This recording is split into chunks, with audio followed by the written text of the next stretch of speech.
Di tengah kecamuk Perang Dunia Kedua, tanggal 1 Maret tahun 1942, militer Jepang, dengan kekuatan sekitar 100.000 orang, mendarat di Jawa melalui Cilegon, Indramayu, dan Rembang.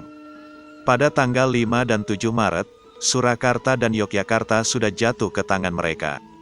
Usai pemerintah Hindia Belanda menyerah tanpa syarat di tanggal 8 Maret tahun 1942, pemerintah pendudukan Jepang resmi berdiri di Indonesia.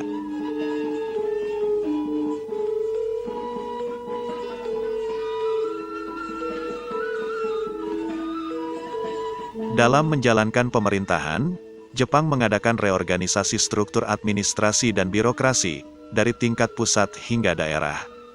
Di era Hindia Belanda, daerah administratif tingkat 1 di Pulau Jawa terdiri dari 3 provinsi, dan 2 kegubernuran setingkat provinsi, masing-masing adalah Jawa Barat, Jawa Tengah, dan Jawa Timur, serta Surakarta dan Yogyakarta.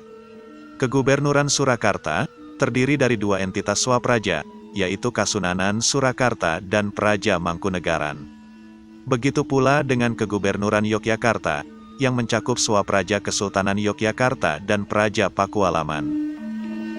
Oleh pemerintah pendudukan Jepang, dalam Undang-Undang Nomor 27 Tahun 1942, Surakarta dan Yogyakarta diberi status sebagai kochi, alias daerah istimewa, dengan masing-masing kepala kerajaan dan kadipaten yang memerintah disebut sebagai ko.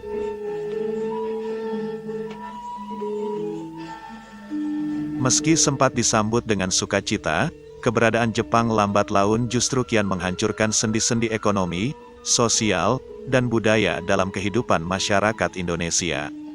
Kewajiban menyerahkan hasil pertanian, hingga adanya keharusan menjadi tenaga kerja paksa alias romusa, kian menimbulkan perasaan anti-Jepang, mulai dari kalangan Pangreh Projo hingga rakyat pedesaan. Amarah rakyat kian berlebih-lebih, karena penguasa-penguasa lokal, seperti para Kucho dan Tonarigumi, didapati sering melakukan tindak penyelewengan atau korupsi. Setelah Belanda angkat kaki, rakyat seakan tertimpa malapetaka baru, dengan merasakan penderitaan dan kesengsaraan luar biasa, akibat segala aturan dan pembatasan yang diberlakukan oleh Jepang.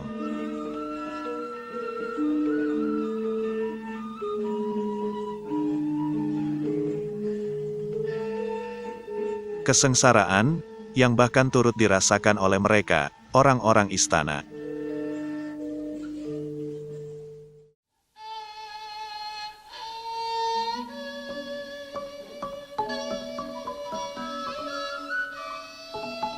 Tanggal 19 Juli tahun 1944, seorang pangeran progresif sekaligus politisi ulung, Adipati Mangkunegoro VII, meninggal dunia. Putra tertuanya, Kanjeng Pangeran Haryo Hamijoyo Saroso, yang berusia sekitar 20 tahunan, dinobatkan sebagai Adipati Mangkunegaran berikutnya. Dengan status Kadipaten Mangkunegaran sebagai sebuah kochi, maka Pangeran Hamijoyo yang sudah bergelar Adipati Mangkunegoro VIII, juga menyandang jabatan sebagai Mangkunegaran Ko. Beliau juga bergabung dalam Tentara Pembela Tanah Air alias PETA, sebuah kesatuan militer bentukan Jepang, dan ditempatkan di Kesatuan Batalion II Manahan. Di awal pemerintahannya, Mangkunegaran sudah tidak mempunyai kekuatan militer, karena pasukan Legiun Mangkunegaran telah dibubarkan oleh Jepang. Malahan, untuk membantu mantan prajurit dan masyarakat yang terpaksa menjadi pengangguran karena berbagai kebijakan Jepang, setiap bulan Mangkunegaran harus mengeluarkan uang sejumlah 1.500 gulden.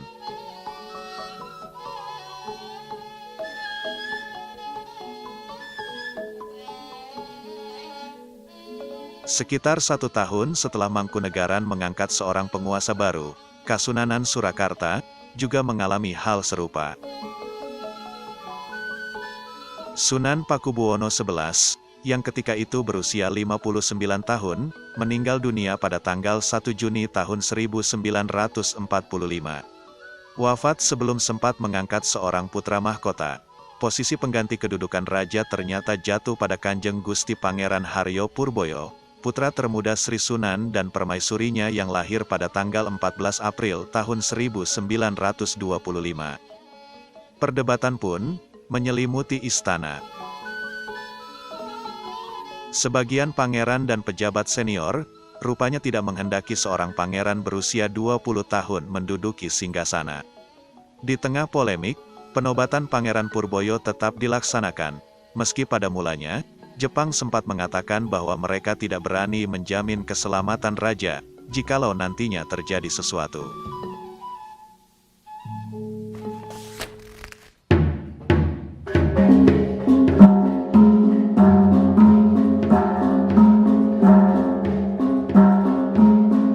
Tanggal 12 Juli tahun 1945, di Bangsal Manguntur Tangkil, kawasan Siti Hinggil Utara Keraton Surakarta Hadiningrat, di hadapan segenap sentono, abdi dalem, para pejabat militer Jepang, serta rakyat Surakarta yang tergabung dalam berbagai organisasi masyarakat, Pangeran Purboyo akhirnya resmi dinobatkan sebagai Sri Susuhunan Paku Buwono XII.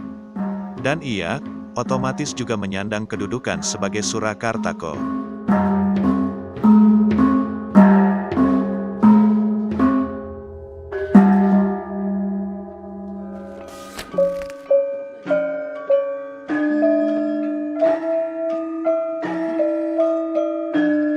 Seorang raja muda, naik tahta di bawah bayang-bayang dominasi Ibu Suri dan Kanjeng Patih beserta para sekutunya, menyebabkan adanya disintegrasi di dalam keluarga istana, yang berdampak pada keberlangsungan keraton di masa revolusi.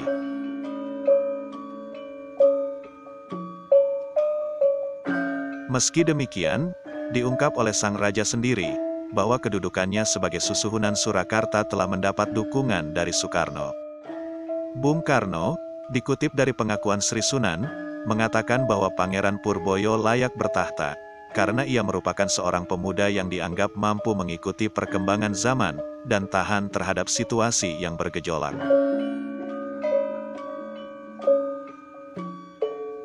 Sementara Sunan Paku Buwono XII masih merupakan sosok yang belum banyak memiliki jam terbang, bangsawan-bangsawan senior yang lebih berpengalaman akhirnya semakin ambil bagian dalam perpolitikan. Semasa berkuasa, Jepang memang menggunakan popularitas para bangsawan untuk memanfaatkan sumber daya manusia dan memobilisasi dukungan rakyat. Dari para bangsawan ini, beberapa adalah mereka yang pernah mengenyam pendidikan tinggi, dan aktif dalam organisasi pergerakan, seperti Kanjeng Gusti Pangeran Haryo Hadiwijoyo, Gusti Pangeran Haryo Suryo Hamijoyo, Bandoro Pangeran Haryo Sumodiningrat, dan Kanjeng Raden Mas Haryo Wuryaningrat. Pangeran Sumodiningrat, misalnya, adalah seorang cucu Sunan Pakubuwono X, dan tokoh Partai Indonesia Raya alias Parindra, sekaligus menjabat Komandan Batalion 2 Manahan dalam Kesatuan Tentara Peta. Ia juga terkenal aktif membina jaringan dengan kalangan militer di berbagai daerah, termasuk dengan para pegawai pribumi serta para bekas aktivis politik yang pernah ditahan oleh Belanda. Nama Wuryaningrat juga tercatat sebagai tokoh anti-Belanda dan pendukung gagasan Indonesia Merdeka. Putra Patih Sosrodiningrat IV ini, sempat didapuk menjadi pemimpin gerakan 3A di Surakarta. Pun juga, menduduki kursi anggota Chuo Sangiin yang berkedudukan di Jakarta pada tahun 1943, hingga akhirnya menjadi anggota BPUPKI dan PPKI pada hari-hari menjelang kemerdekaan Indonesia.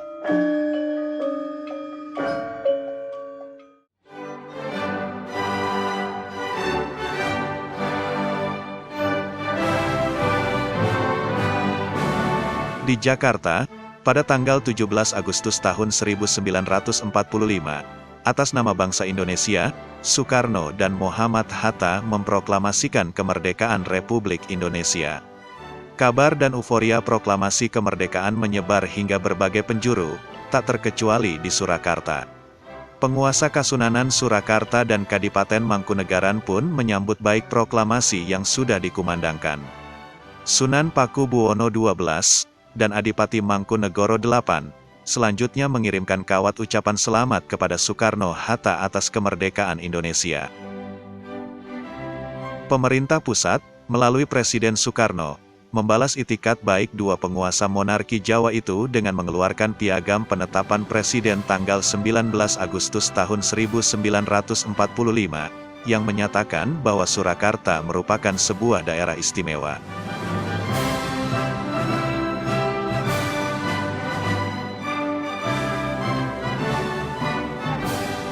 Pada sidang Panitia Persiapan Kemerdekaan Indonesia atau PPKI, diputuskan pula tentang pembentukan Komite Nasional Indonesia Pusat. Setelah itu, di tanggal 22 Agustus diadakan sidang KNIP yang membahas mengenai pembentukan Komite Nasional di daerah-daerah, yang disahkan melalui Undang-Undang Nomor 1, Tahun 1945. Dalam undang-undang itu, untuk pertama kalinya disebutkan tentang adanya sebuah bentuk pemerintahan yang disebut daerah istimewa. Pada pasal 1 dijelaskan, bahwa Komite Nasional Daerah diadakan di Jawa dan Madura, kecuali di daerah istimewa Surakarta dan Yogyakarta, di Karesidenan, di kota otonom, di kabupaten, dan daerah lain, yang dipandang perlu oleh Menteri Dalam Negeri. Tanggal 1 September tahun 1945, Sunan Pakubuwono XII dan Adipati Mangkunegoro VIII, mengeluarkan maklumat resmi yang menyatakan bahwa negeri Surakarta dan Mangkunegaran, yang bersifat monarki, atau kerajaan, adalah daerah istimewa dari negara Republik Indonesia.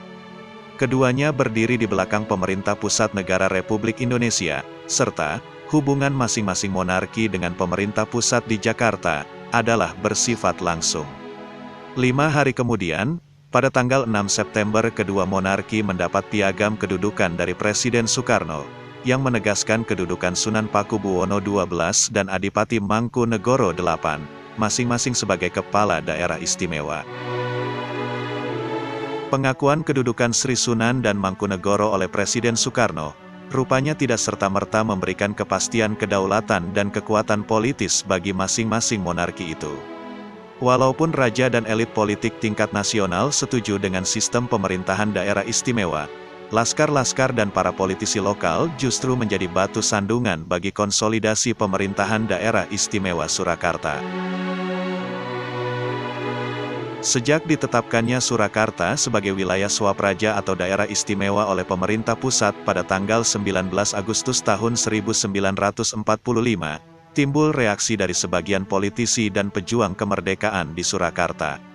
Mereka beranggapan bahwa sistem pemerintahan monarki yang terwadah dalam bentuk daerah istimewa tidak sesuai dengan semangat revolusi. Mereka juga menginginkan agar pemerintahan dijalankan rakyat, bukan oleh Sri Sunan maupun Mangkunegoro.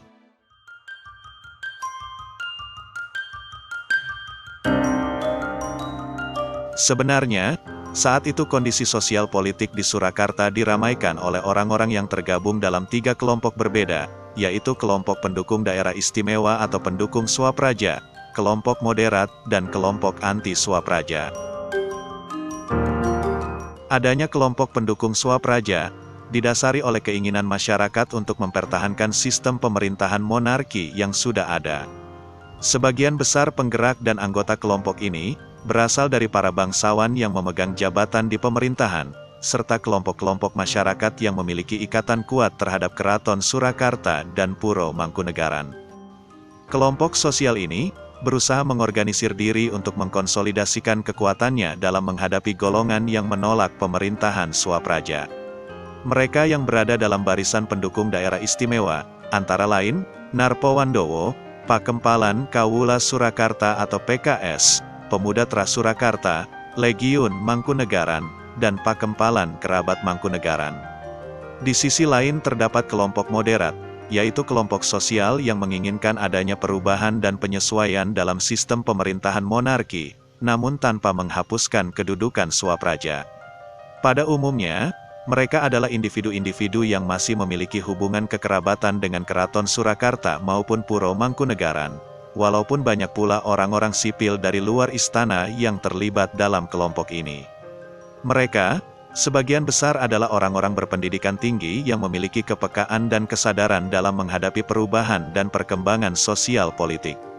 Tokoh-tokoh dan politisi yang berada dalam kelompok ini, antara lain, Pangeran Hadiwijoyo, Pangeran Suryo Hamijoyo, Pangeran Purbonegoro, Pangeran Joyokusumo, Pangeran Mangkubumi, Raden Tumenggung Sutejo Brojonegoro, Kanjeng Wuryaningrat, Mr. Amir Singgih, Mr. Atmodiningrat, dan I.J. Kasimo.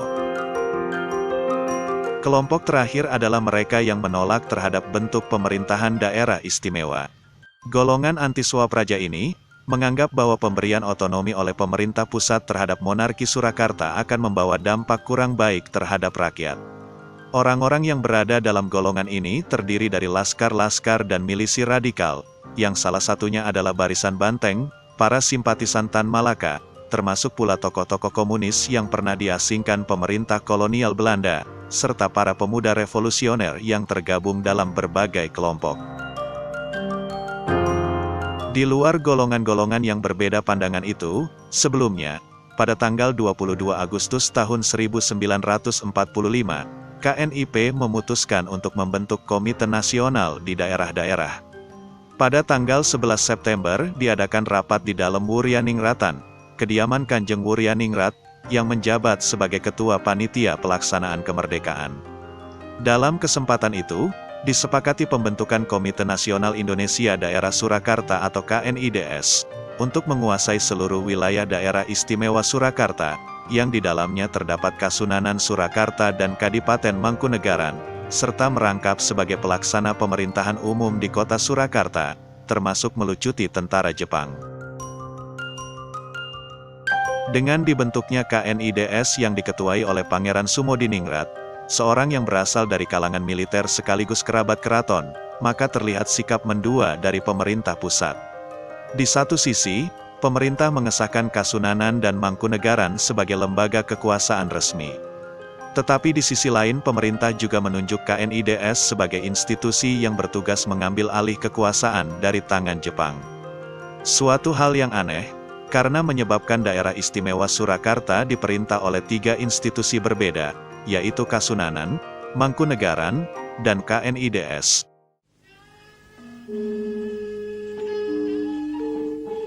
Dalam tugasnya sebagai pelaksana pemerintahan umum, sebetulnya KNIDS sempat mengusulkan, dalam rangka menghapus dualisme pemerintahan di tubuh daerah istimewa Surakarta, agar dilakukan penggabungan antara Swapraja Kasunanan dan Swapraja Mangkunegaran menjadi satu pemerintahan tunggal yang dikepalai oleh Sri Sunan, sedangkan jabatan wakilnya dipegang oleh Adipati Mangkunegoro. Namun, rencana itu gagal. Berbeda dengan Adipati Paku Alam VIII yang berkenan menjadi wakil kepala daerah istimewa Yogyakarta mendampingi Sultan Hamengkubuwono IX, Adipati Mangkunegoro VIII tetap berkeinginan untuk berkedudukan sejajar dengan Sunan Paku Buwono XII, masing-masing sebagai kepala daerah istimewa. Pihak Mangkunegaran kemungkinan besar berpegang pada perjanjian yang pernah diresmikan pada tahun 1896 antara pemerintah Belanda, Sunan Paku Buwono X, dan Adipati Mangkunegoro VI. Perjanjian itu memutuskan bahwa Mangkunegaran tidak lagi berstatus sebagai vasal Kasunanan Surakarta. Berkat perjanjian itu, para Adipati Mangkunegaran berhasil menikmati kedudukan sebagai seorang pangeran merdeka yang berhak memerintah negerinya secara penuh dan terbebas dari dominasi Kasunanan, walaupun posisi Kadipaten Mangkunegaran tetap lebih rendah dari Kasunanan Surakarta, dan para penguasa Mangkunegaran masih diwajibkan untuk hadir di keraton ketika upacara grebek serta berbagai upacara penting lainnya. Terlebih, di tahun 1942 sampai 1945, Jepang menjadikan Mangkunegaran sebagai sebuah koci, dan mereka, secara salah kaprah, menganggap kedudukan Kadipaten Mangkunegaran sejajar dengan Kasunanan Surakarta. Adanya konflik dan dualisme kepemimpinan di Surakarta membuat pemerintah pusat mengangkat seorang komisaris tinggi untuk daerah Surakarta dan Yogyakarta. Pada tanggal 19 Oktober tahun 1945, pemerintah menunjuk Raden Panji Suroso, Gubernur Jawa Tengah, untuk menduduki posisi sebagai komisaris tinggi. Atas usul KNIDS kepada komisaris tinggi, dibentuklah Badan Pemerintahan Direktorium, yang bertujuan agar daerah istimewa Surakarta memiliki institusi pemerintahan tunggal. Direktorium ini beranggotakan komisaris tinggi, Sunan Paku Buwono XII, Adipati Mangkunegoro VIII, 2 anggota masing-masing dari Kasunanan dan Mangkunegaran, serta 2 anggota lagi dari KNIDS. Sunan Pakubuwono XII dan pemerintah Kasunanan secara prinsipil setuju dengan pembentukan direktorium tersebut. Namun, pemerintah Mangkunegaran menganggap bahwa direktorium tak lebih hanya merupakan suatu pemerintahan bayangan. Ketika Adipati Mangkunegoro VIII mengirim utusannya ke Jakarta untuk membahas mengenai masalah pembentukan direktorium, dalam perjalanannya, para utusan itu diculik oleh sekelompok orang dari golongan anti Swapraja. Di sisi lain, kelambanan dan sikap terlalu hati-hati yang ditunjukkan oleh pemerintah Kasunanan dan Mangkunegaran dalam melucuti kekuasaan Jepang di Surakarta, membuat KNIDS terkadang harus bertindak sendiri dalam mengusir sisa-sisa kekuatan Jepang. Dan keberhasilan KNIDS mengalahkan Jepang itulah, yang membuat popularitasnya semakin mengungguli popularitas Kasunanan dan Mangkunegaran. Hal itu dimanfaatkan oleh golongan anti Swapraja dengan semakin gencar mengampanyekan propaganda anti Kasunanan dan anti Mangkunegaran, termasuk menyebar fitnah bahwa kedua institusi tersebut merupakan antek-antek penjajah yang tidak mendukung berdirinya Republik Indonesia. Karena kondisi sosial politik yang panas itu, akhirnya membuat kekacauan di Surakarta menjadi tak terhindarkan lagi.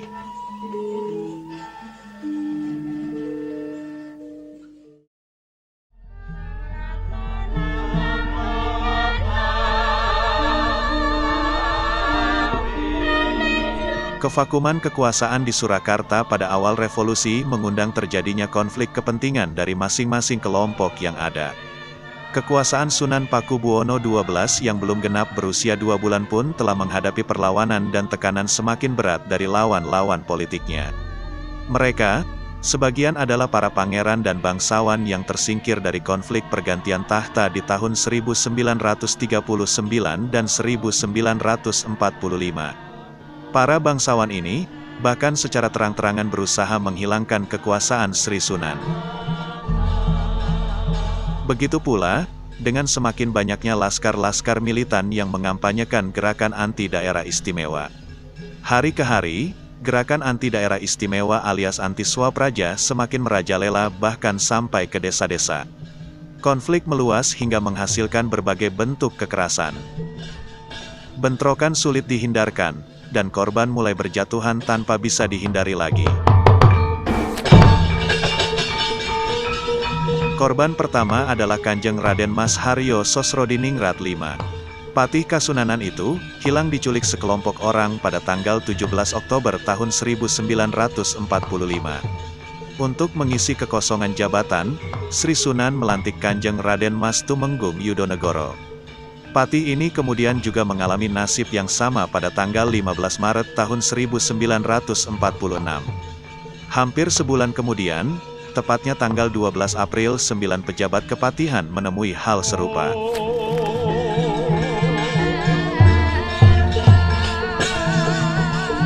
Kepatihan, memang, telah dianggap oleh kelompok anti Swapraja sebagai institusi konservatif peninggalan era kolonial. Sementara kelompok lain menganggap bahwa kedudukan Patih juga menjadi salah satu penyebab tidak efektifnya kekuasaan Sunan Pakubuwono XII sebagai kepala daerah istimewa. Dalam situasi genting tersebut, pada tanggal 15 April tahun 1946, Sunan Pakubuwono XII mengangkat Kanjeng Raden Mas Haryo Wuryaningrat, yang dianggap sebagai politisi senior berpengalaman, sebagai pejabat sementara Patih Kasunanan.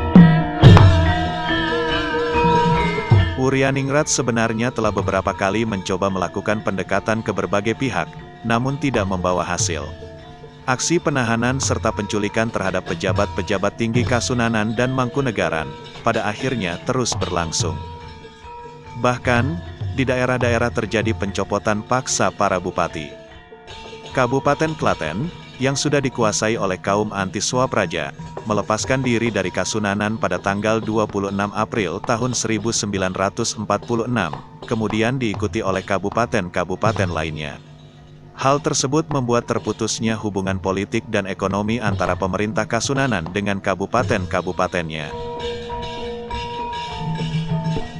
Keadaan itu diperparah ketika ibu kota Republik Indonesia harus pindah ke Yogyakarta, karena Jakarta telah diduduki tentara sekutu.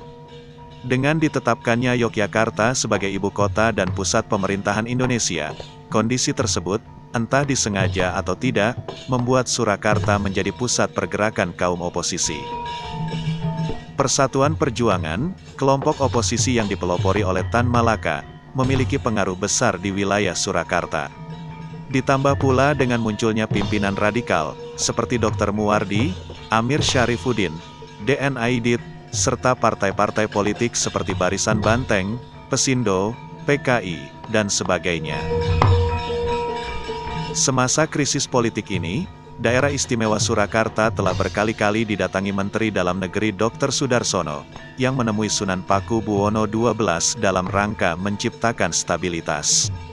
Pada pertemuan-pertemuan itu, Wuryaningrat mengusulkan agar pemerintahan Daerah Istimewa Surakarta untuk sementara dipegang oleh pemerintah pusat, dan pemerintahan akan dikembalikan kepada Sri Sunan dan Mangkunegoro bila sudah ada peraturan yang mengatur tentang daerah istimewa. Serta, supaya pemerintah pusat mau memberi pengertian kepada para kelompok dan laskar-laskar militan yang anti-Swapraja, bahwa sikap mereka yang demikian bisa memperlemah persatuan dan kesatuan dalam menghadapi penjajah Belanda yang ingin kembali menguasai Indonesia. Usulan-usulan itu, kenyataannya, ditolak oleh Menteri Dalam Negeri. Dr. Sudarsono justru mengusulkan pembentukan Dewan Perwakilan Rakyat Daerah atau DPRD Tunggal untuk wilayah Surakarta, serta gagasan pemerintahan federasi yang terdiri dari Kasunanan dan Mangkunegaran. Ide tersebut mendapat banyak tentangan, termasuk tentangan dari KNIDS, dan pada akhirnya, gagal terlaksana. Sementara krisis masih berlanjut, kepolisian dan militer Republik Indonesia di Surakarta juga belum mampu menjaga keamanan dan ketertiban sepenuhnya. Badan Keamanan Rakyat alias BKR Surakarta yang dipimpin oleh Raden Mas Mulyadi Joyomartono, tidak mampu menggabungkan seluruh kekuatan militansi di Surakarta. Penyerapan badan-badan perjuangan ke dalam tubuh BKR tak dapat terlaksana secara sempurna. Bahkan, di daerah-daerah, masih tumbuh beberapa organisasi bersenjata. Pada tanggal 29 April tahun 1946, lahir mosi dari kepolisian, Pamong Praja, Barisan Banteng, Masyumi, Hizbullah, GRI, PNI, dan berbagai kelompok lainnya, yang berisi tuntutan agar Daerah Istimewa Surakarta dihapuskan dan statusnya diubah menjadi karesidenan. Situasi kian panas, ketika kelompok anti-Swapraja bahkan berani menerobos pintu keraton Surakarta, lalu menculik Sunan Pakubuwono XII dan Ibu Suri Gusti Kanjeng Ratu Pakubuwono beserta Pangeran Suryo Hamijoyo.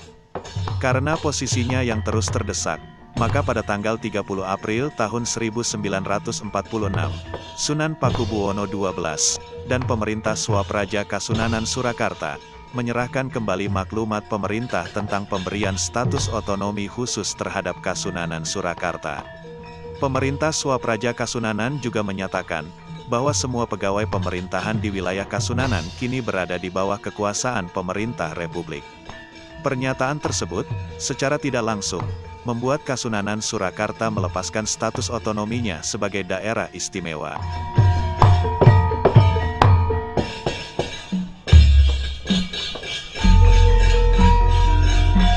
Berbeda dengan yang dilakukan pemerintah Swapraja Kasunanan Surakarta, di tanggal 1 Mei tahun 1946, pemerintah Swapraja Kadipaten Mangkunegaran justru membuat suatu pernyataan yang mengejutkan kelompok anti-Swapraja.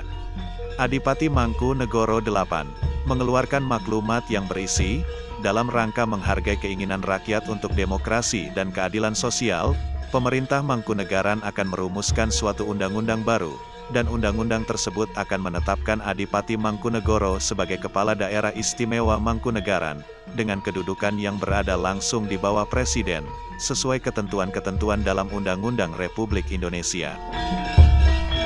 Maklumat itu menunjukkan bahwa pemerintah Mangkunegaran tetap tidak berkenan melepaskan status daerah istimewa.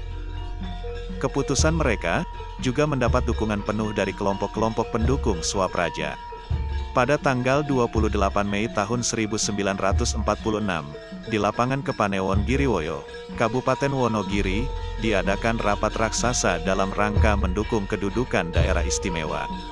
Sebelumnya, di tanggal 7 Mei juga telah diadakan rapat serupa, yang dihadiri lebih dari 3.000 orang. Rumah Wahyu Sang Yaksendra Kararupa. Aksi-aksi tersebut, tentunya, sangat tidak disukai oleh golongan anti-Swapraja.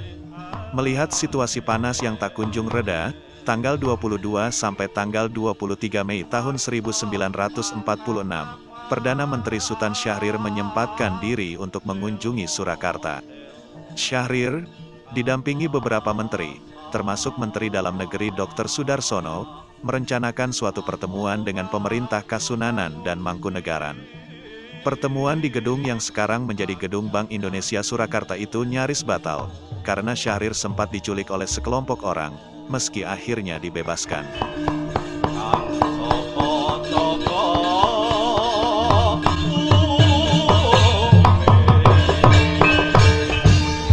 Dalam pertemuan yang dihadiri Sunan Paku Buwono XII dan Adipati Mangkunegoro VIII itu, Kanjeng Wuryaningrat, selain mengusulkan pembayaran sivilis langsung kepada keraton dan pengambil alihan sementara pemerintahan di Surakarta ke tangan pemerintah pusat, juga menyatakan bahwa kekacauan di Surakarta harus segera diselesaikan karena pihak keraton sudah marah.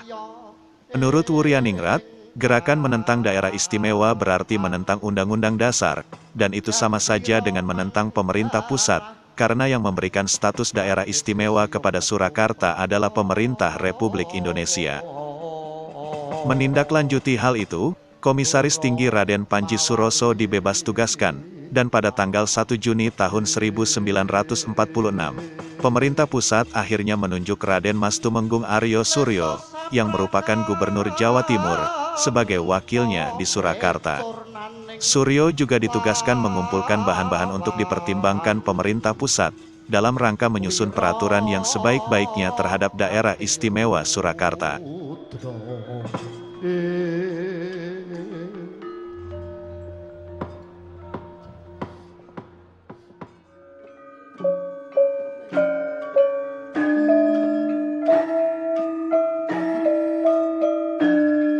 Segala keputusan pemerintah pusat itu, ternyata tak kunjung meredakan konflik yang ada. Akibat masih maraknya peristiwa penculikan dan pembunuhan, serta lepasnya kabupaten-kabupaten dari pemerintah Swapraja, membuat Kesatuan Tentara Divisi 4 di bawah pimpinan Mayor Jenderal Sutarto mengadakan stabilisasi keamanan dan ketertiban dengan membentuk Pemerintah Tentara Rakyat. Sebagai tindak lanjut, pemerintah mengeluarkan penetapan pemerintah tanggal 6 Juni tahun 1946, yang menyatakan bahwa wilayah Surakarta dalam keadaan bahaya. Serta, mengeluarkan Undang-Undang Nomor 6 Tahun 1946, yang intinya membentuk Dewan Pemerintahan Rakyat dan Tentara, dengan diketuai oleh Sudiro dari fraksi Barisan Banteng. Undang-Undang Nomor 6 itu berlaku hingga tanggal 15 Juli tahun 1946. Sementara, untuk mengendalikan keamanan dan ketertiban, melalui penetapan Pemerintah Nomor 16, /SD, /1946, pemerintah pusat akhirnya memutuskan untuk menghapus jabatan Komisaris Tinggi, serta merubah status daerah istimewa Surakarta menjadi sebuah karesidenan untuk sementara waktu, dan membentuk pemerintah kota Surakarta. Penetapan pemerintah tahun 1946 tersebut, dengan tegas menjelaskan tentang pembekuan pemerintahan Swapraja alias daerah istimewa, termasuk membentuk jabatan residen sekaligus merangkap sebagai wali kota untuk menjalankan pemerintahan. Di bulan Juli pada tahun yang sama, dalam kunjungannya di Surakarta, Presiden Soekarno mengangkat Mr. Iskak Cokroadi Suryo dan Sudiro sebagai residen dan wakil residen Surakarta. Residen Iskak dan wakilnya pun menghasilkan beberapa keputusan, termasuk menghapus batas Kasunanan Surakarta dan Kadipaten Mangkunegaran dalam wilayah Karesidenan Surakarta, menyatukan ibu kota Kasunanan dan Mangkunegaran menjadi satu dalam pemerintahan kota Surakarta, mengubah Komite Nasional Daerah menjadi Badan Perwakilan Rakyat, membentuk DPRD di kota Surakarta dan tiap-tiap kabupaten, membebaskan para pejabat keraton yang pernah diculik, serta menjadikan para pegawai Kasunanan dan Mangkunegaran sebagai pegawai daerah otonom baru, dan mereka dinyatakan tidak berada lagi di bawah pimpinan Sunan Pakubuwono XII dan Adipati Mangkunegoro VIII.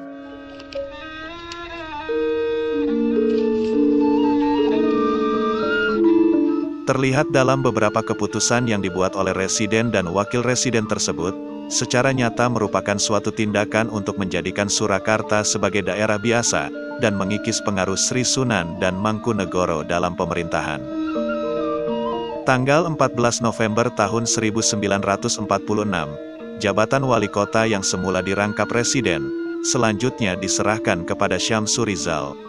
Dan pada tanggal 6 Desember tahun 1946, pemerintah pusat mengangkat Mas Sutarjo Kartohadikusumo sebagai residen Surakarta. Politisi yang terkenal sebagai penggagas petisi Sutarjo pada tahun 1936 itu, oleh DPRD, dianggap sebagai seorang pendukung daerah istimewa. Sutarjo kemudian didongkel dari kedudukannya oleh DPRD pada tanggal 27 Maret tahun 1947. Dan Sudiro selaku wakil residen naik jabatan sebagai residen Surakarta berikutnya. Residen Sudiro, yang didukung oleh DPRD dan kelompok-kelompok anti-Swapraja, bertekad untuk menghapus seluruh peluang yang bisa membuat Karesidenan Surakarta dipulihkan kedudukannya menjadi daerah istimewa. Dan, manuver mereka, boleh dikatakan sangat berhasil. Lewat diberlakukannya Undang-Undang Nomor 16 tanggal 2 Juni tahun 1947, tentang pembentukan Kota Praja Surakarta, maka terbentuklah pemerintahan otonom mandiri atas Kota Surakarta yang merupakan ibu kota Kasunanan dan Mangkunegaran.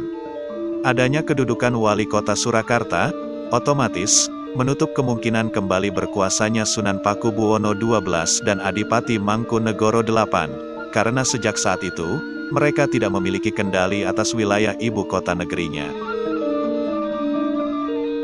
Kuasa Sri Sunan dan Mangkunegoro atas teritori dan kaulanya, telah diambang paripurna.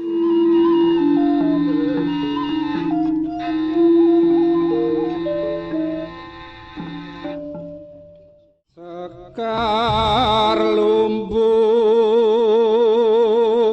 siro. Terbentuknya jabatan residen, kemudian wali kota, ditambah pula kabupaten-kabupaten yang melepaskan diri dari pemerintah Swapraja Kasunanan dan Mangkunegaran, menyebabkan kedudukan daerah istimewa Surakarta semakin tenggelam dalam bayang-bayang ketidakpastian. Undang-undang yang mengatur keistimewaan Surakarta pun, tak kunjung diputuskan. Silang sengkarut ini, semakin diperparah dengan datangnya penjajah Belanda, yang masih dengan kerakusannya, ingin kembali mencengkeramkan kuasanya atas Republik Indonesia. Di tengah kemelut sedemikian, Sunan Pakubuwono XII selaku pemimpin tertinggi Kasunanan Surakarta, senantiasa berpegang pada komitmennya, yaitu mendukung sepenuhnya kedaulatan Republik Indonesia. Ketika pecah agresi militer Belanda pada pertengahan tahun 1947 dan akhir tahun 1948, Sunan Pakubuwono XII, yang juga berpangkat Letnan Jenderal Tituler, berulang kali turut mendampingi Presiden Soekarno saat meninjau front pertempuran di Jawa Tengah dan Jawa Timur.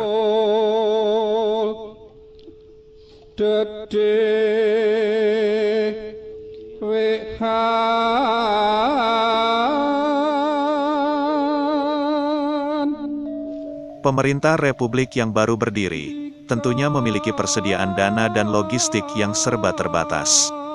Menyikapi hal itu, Sunan Pakubuwono XII dan pemerintah Kasunanan turut menyuplai segala bentuk kebutuhan yang dibutuhkan oleh pemerintah Republik selama masa-masa sulit. Sumbangan-sumbangan pihak Kasunanan Surakarta kepada pemerintah dan TNI, antara lain termasuk uang, emas, 6 buah mobil, 50 senapan, 50 tempat peluru, dan berbagai jenis senjata lainnya. Akhir Desember tahun 1948, agresi militer yang dilancarkan oleh Belanda juga meneror rakyat Surakarta. Pesawat-pesawat tempur Belanda berterbangan, menyebarkan pamflet intimidasi kepada rakyat agar tidak membantu perjuangan Tentara Nasional Indonesia.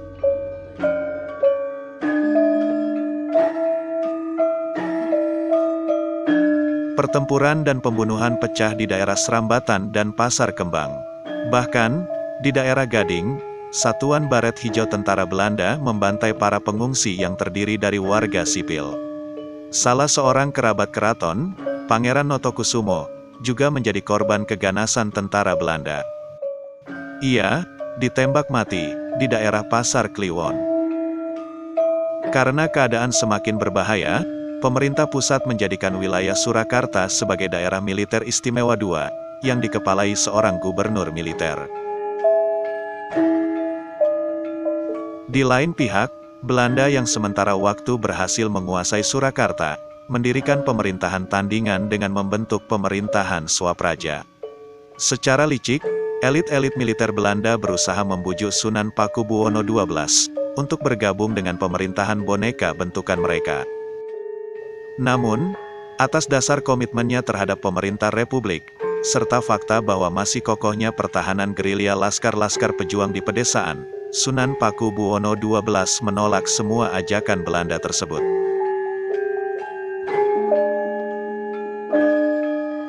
Sunan Pakubuwono XII ternyata secara diam-diam memilih bekerja sama dengan Tentara Nasional Indonesia. Tanggal 5 Agustus tahun 1949, terjadi perundingan antara pihak Belanda dengan Keraton Surakarta, yang sesungguhnya, pertemuan itu merupakan operasi kegiatan sandi militer Indonesia. TNI, yang bekerja sama dengan Sri Sunan, menggunakan taktik pendekatan guna mengetahui rahasia strategi musuh. Fakta itu dapat dilihat dalam dokumen Gubernur Militer TNI yang mengatur tentang mekanisme hubungan dengan Kasunanan dan Mangkunegaran melalui Mayor Ahmadi, selaku Komandan Daerah Teritorial Militer Surakarta. Dokumen itu berupa surat keputusan nomor 23, _GM_49, yang ditandatangani pada tanggal 27 April tahun 1949 oleh Letnan Kolonel Suprapto, atas nama Gubernur Militer Daerah Militer Istimewa II, Kolonel Gatot Subroto. Surat yang telah ditembuskan ke berbagai pihak itu, menyimpulkan bahwa hubungan antara Keraton Surakarta dengan pihak luar telah diatur oleh TNI. Dan melihat dokumen tersebut, karena hubungan itu telah diatur oleh TNI, maka perundingan pihak keraton dengan Belanda pada tanggal 5 Agustus tahun 1949 itu pun tentunya sudah atas sepengetahuan Kolonel Gatot Subroto. Tetapi, oleh sebagian orang awam yang tidak mengetahui, perundingan itu secara salah kaprah dilihat sebagai persekongkolan antara Keraton Surakarta dengan militer Belanda. Isu tersebut dimanfaatkan oleh golongan anti-Swapraja, yang semakin memperkeruh keadaan dengan kembali mengampanyekan fitnah-fitnah, menuduh Sri Sunan telah bekerja sama dengan Belanda. Tuduhan yang tidak masuk akal, mengingat fakta bahwa Sunan Pakubuwono XII sendiri sering mendampingi inspeksi Presiden Soekarno ke berbagai garis depan pertempuran, serta membantu membebaskan sejumlah pegawai pemerintah dan pejuang-pejuang tentara pelajar yang ditahan oleh militer Belanda. Malahan, Sri Sunan juga turut berusaha mencegah meluasnya pembakaran Dusun Banaran, Kabupaten Klaten, yang dibumi hanguskan tentara Belanda karena dicurigai sebagai sarang pasukan gerilya. Termasuk merelakan pesanggerahan Pracimoharjo, sebuah kompleks puri megah peninggalan Sunan Pakubuwono VI di Kabupaten Boyolali, untuk dijadikan markas tentara pejuang, sebelum akhirnya terbakar dan luluh lantak akibat strategi bumi hangus yang diterapkan pejuang Republik pimpinan Letnan Kolonel Slamet Riyadi, demi membendung manuver tentara Belanda.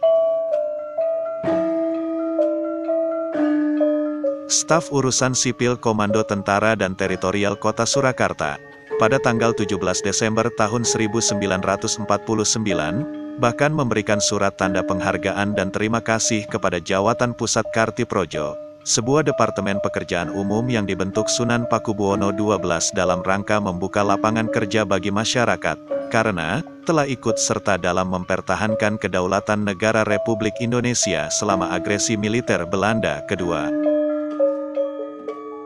Sumbangan-sumbangan Sunan Pakubuwono XII dan Keraton Surakarta kepada pemerintah Republik Indonesia dan TNI, terus mengalir sampai tahun 1949. Selain menyumbangkan uang, Sri Sunan kembali memberikan 2 unit mobil sedan untuk kepentingan umum, dan meminjamkan kuda-kuda keraton, yang sebagian digunakan oleh Panglima Besar Jenderal Sudirman dan pasukannya semasa Perang Gerilya. Kecuali barang-barang yang memang sudah diberikan, ironisnya, sebagian besar inventaris keraton yang dipinjamkan itu, acap kali tidak dikembalikan. Saat Keraton Surakarta nyaris bangkrut karena telah mengikhlaskan hampir seluruh harta kekayaannya untuk kepentingan perjuangan nasional, kedudukan daerah istimewa merupakan satu-satunya warisan teritorial paling berharga yang terus berusaha dipertahankan. Meskipun, usaha-usaha yang dilakukan, belum berhasil membawa sebuah keadilan yang seharusnya diterima.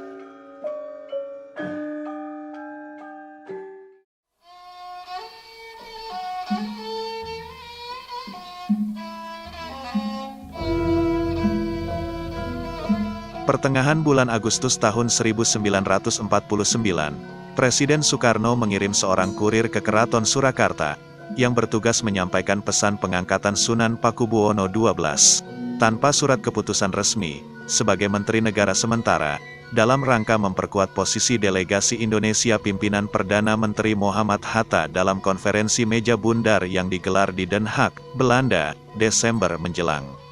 Sri Sunan menyanggupi, dan sempat menyerahkan 2 nampan emas sebagai dana untuk membiayai keberangkatan delegasi ke Belanda. Penunjukan itu adalah respon dari pemerintah pusat atas surat permohonan Sunan Pakubuwono XII dan Adipati Mangkunegoro VIII, yang salah satu bagian dari surat tersebut adalah keinginan mereka untuk diberi kesempatan berbicara dalam suatu meja perundingan, khususnya mengenai status daerah istimewa.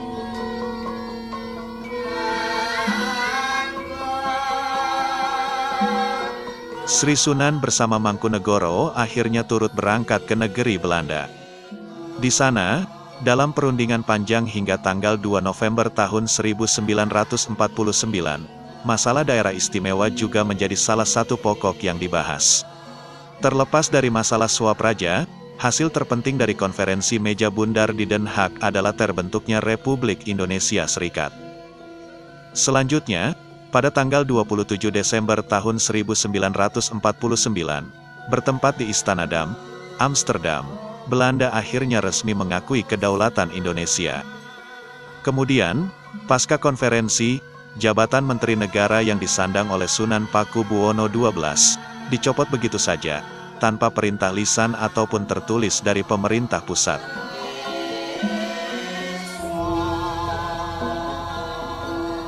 Indonesia telah berdaulat penuh. Ibu kota dan kedudukan pemerintah pusat sudah kembali ke Jakarta. Perang juga telah usai. Tetapi situasi politik di Surakarta seakan-akan masih seperti bara dalam sekam.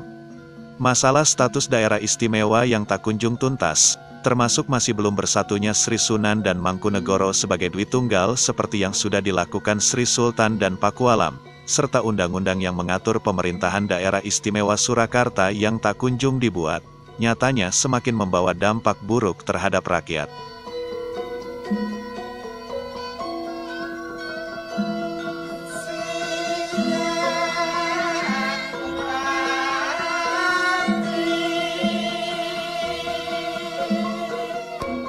Kondisi perekonomian yang terus merosot akibat konflik politik, membuat rakyat mulai bergerak. Mengatasnamakan diri sebagai Narpowandowo, Ikatan Kesatrian Indonesia, Rakyat Pecinta Tanah Air, Rumekso Adeging Projo, Perserikatan Rukun Tani Sejati, Partai Katolik, Sarekat Sekerja Pamong Praja, dan lain-lain, serta kelompok-kelompok massa yang kian menjamur di Kabupaten Sragen, Klaten, Boyolali, Sukoharjo, bahkan hingga kota Semarang, berkumpul melakukan demonstrasi dengan menyuarakan tuntutan kepada pemerintah pusat, agar, pertama, segera merealisasikan pasal 64 dan 65 Undang-Undang Dasar Sementara maupun pasal 18 Undang-Undang Dasar 1945, yang menjamin keberadaan daerah istimewa. Kedua, untuk secepatnya mengembalikan kedudukan Swapraja Surakarta, yang telah bersedia menjalankan pemerintahan secara lebih demokratis. Dalam pertemuan dengan utusan Kementerian Dalam Negeri pada tanggal 4 sampai tanggal 5 Januari tahun 1950 di Surakarta, Sunan Pakubuwono XII juga mengajukan konsep rinci mengenai struktur maupun pelaksanaan pemerintahan Swapraja Surakarta. Poin-poin dalam rincian itu, antara lain, status Sunan Pakubuwono XII sebagai Kepala Swapraja Surakarta yang di bawahnya terdapat para wali kota dan bupati, serta membentuk Dewan Pemerintahan dan Dewan Perwakilan Rakyat Swapraja, sebagai realisasi sebuah sistem pemerintahan yang demokratis sesuai kehendak rakyat. Di sisi lain, kelompok anti-Swapraja yang meradang setelah mengetahui gelaran demonstrasi-demonstrasi kelompok pendukung Swapraja, seketika melakukan kontraaksi dengan membentuk panitia anti-Swapraja alias PAS. Gerombolan ini melakukan aksi-aksi di berbagai tempat, mengirim surat ancaman, serta menyebarkan pamflet-pamflet intimidasi yang mendiskreditkan Keraton Surakarta. Parahnya lagi, ketika Keraton Surakarta sedang menggelar upacara tinggalan dalam Jumenengan Sunan Pakubuwono XII yang kelima, pada tanggal 23 Mei tahun 1950, PAS secara kurang ajar melancarkan gangguan-gangguan fisik, mulai dari mencaci maki lawan politiknya di muka umum, hingga melakukan pelemparan batu di lokasi upacara serta di tempat para tamu keraton bermalam. Akibat segala kekacauan yang terjadi, serta perbedaan paham di kalangan masyarakat Surakarta yang kian sulit dijembatani, pada tanggal 9 Juni tahun 1950, pemerintah pusat memutuskan untuk mengadakan referendum alias pemungutan suara, dalam rangka menentukan nasib Surakarta. Rencana itu segera direspon oleh Kolonel Gatot Subroto selaku gubernur militer di wilayah Surakarta. Dalam suratnya kepada kabinet, Gatot Subroto mengkhawatirkan, jika referendum tetap dilakukan, akan terjadi kerusuhan hebat yang tak dapat diredam oleh pihak TNI. Setelah kabinet bersidang dan melakukan jajak dengar pendapat, akhirnya mereka resmi menunda pelaksanaan referendum. Di waktu yang sama, Sunan Pakubuwono XII sendiri telah berusaha akomodatif dengan menjanjikan sistem pemerintahan demokratis, seperti yang sering dituntut oleh PAS. Dalam maklumat panjang yang dikeluarkan pada tanggal 13 Juni tahun 1950, Sunan Pakubuwono XII menjelaskan bahwa Swapraja Kasunanan Surakarta adalah pusaka bersejarah peninggalan nenek moyang yang wajib selalu diperjuangkan dengan penuh keyakinan. Selain itu, Sri Sunan juga menjunjung tinggi Undang-Undang Dasar 1945 Pasal 18 dan Undang-Undang Dasar Sementara Pasal 64, yang isinya mengakui dan menghormati kedudukan daerah-daerah Swapraja di Indonesia. Sri Sunan juga menyatakan bahwa susunan kepemerintahan Swapraja Surakarta nantinya akan demokratis dan sesuai dengan perubahan zaman, dengan dibentuknya Dewan Pemerintahan yang bertanggung jawab kepada Dewan Perwakilan Rakyat Swapraja. Termasuk, dengan ikhlas dan semufakat dengan pemerintah Republik Indonesia, Sri Sunan bersedia menghapus adat istiadat lapuk yang dapat menghambat kemajuan masyarakat dan kepribadian manusia.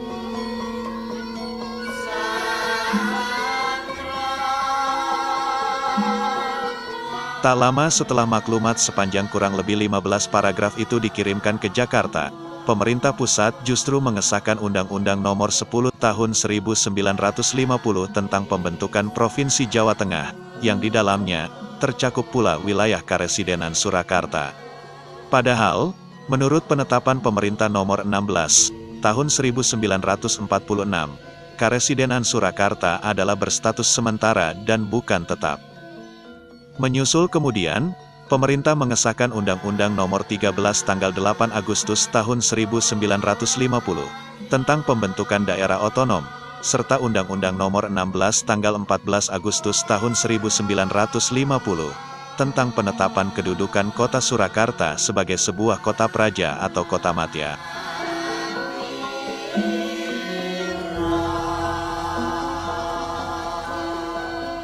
Sebuah hal yang tak kalah mirisnya, jika tidak ingin dikatakan sebagai tindakan memiskinkan keraton, adalah, sejak saat itu, aset-aset berharga milik Kasunanan Surakarta dan Kadipaten Mangkunegaran seperti perkebunan-perkebunan dan pabrik-pabrik gula, serta berbagai bangunan dan beberapa luas tanah, diambil alih oleh pemerintah.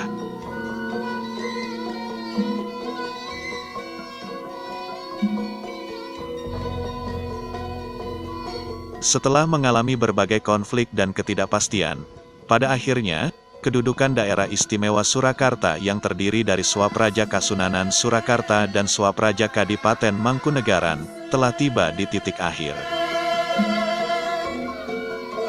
Pasca dibentuknya Provinsi Jawa Tengah, status Sri Sunan dan Mangkunegoro kemudian berubah menjadi simbol pemersatu di tengah masyarakat, sekaligus sebagai yang dipertuan pemangku tahta adat Jawa, khususnya adat Jawa Gaya Surakarta dan Mangkunegaran.